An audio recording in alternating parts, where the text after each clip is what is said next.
төрдүн көркү, ак сакалы жайкалган, тереңдиги тээ алыстан байкалган. Жашаса экен узак биздин аталар, жамандыктан жакшылыкка кайтарган.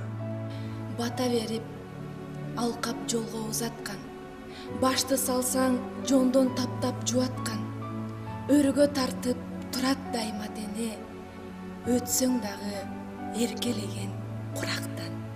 Бизди кантип бөпөлөтүп өстүрсө, биз да алардын көңүлдөрүн аяйлы. Караан эле канчалардын каниет, карек сымак кадырлайлы, карайлы.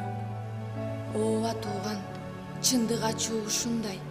Ошондуктан үйдүн кутун учурбай, эң оболу ата-энени барктайлы, эмгектерин көзөткүчө даңктайлы.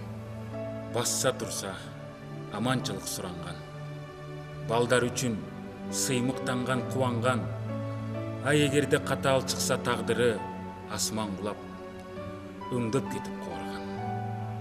Алар барда дүйнө жарык, үй жылуу, апалардан бүтүн аалам куралган.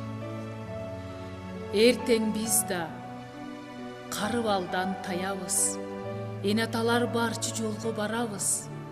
Бүгүн кандай жол көрсөтсөк балдарга, эртең анын жемиштерин алабыз. Ошондуктан ата-энени барктайлы, баркташ үчүн эртең бизди балабыз. Бар болгула, баркы бийик карылар.